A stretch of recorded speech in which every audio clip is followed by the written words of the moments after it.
de Basila. Le chef de la délégation, le ministre de l'énergie et de l'eau, notre grand frère Sakalafia, a pris la parole tout à l'heure et a tenté de vous expliquer un certain nombre de choses. Je crois que vous avez compris l'essentiel. Mais il me paraît quand même important de revenir sur un aspect qui nous préoccupe, nous qui sommes arrivés ici. Et si vous faites attention, vous devez vous rendre compte que cette délégation est constituée par les cadres, par les responsables politiques de toutes les régions de toute la région septentrionale. Ce n'est pas au hasard que nous avons constitué cette équipe. C'est pour vous rencontrer, vous parler de manière fraternelle et de manière sincère.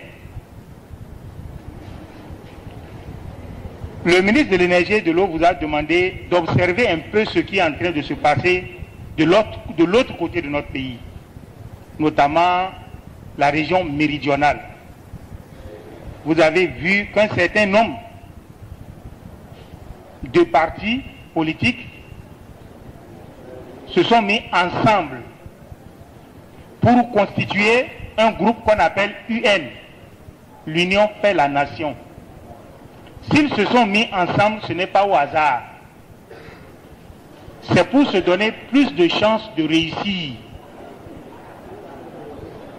Et si vous suivez leur comportement, si vous faites une bonne lecture de leur discours, vous devez vous rendre compte que le message qu'ils véhiculent est de nature à diviser ce pays.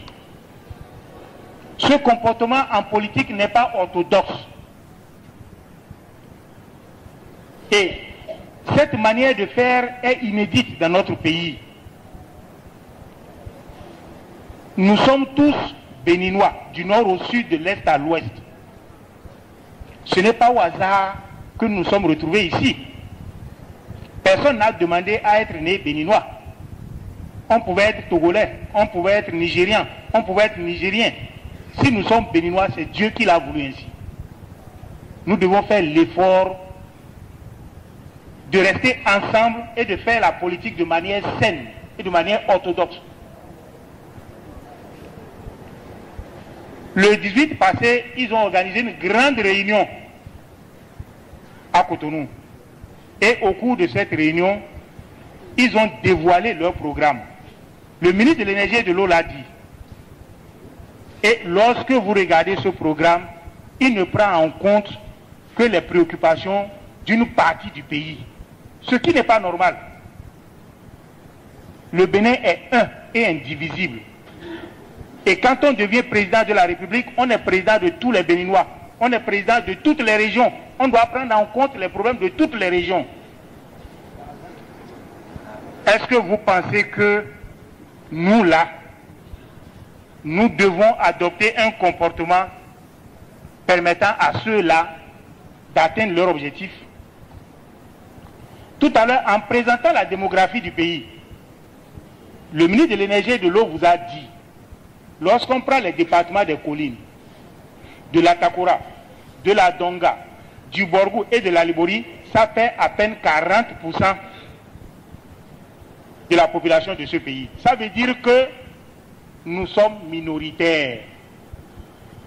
Si cette minorité-là encore se divise, qu'est-ce que cela va donner? C'est une manière d'apporter de l'eau à leur moulin. Et ça, il faut qu'on se le dise. Cela paraît fondamental.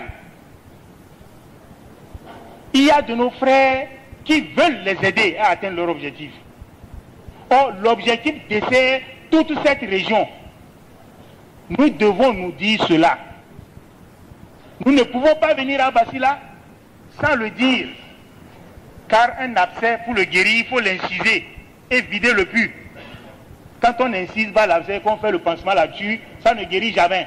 Parce que le pus est dedans. C'est un langage franc. Et nous vous invitons à réfléchir.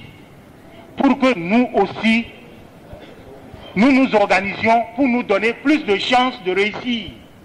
Cela nous paraît fondamental. Ce n'est pas normal que nous qui sommes minoritaires, nous nous divisions. Si nous le faisons, nous allons droit vers le mur. Et vous ne devez pas nous aider à aller au mur. Vous ne devez pas soutenir cela. Ce n'est pas normal. Sinon, dans quelques mois, nous allons tous le regretter.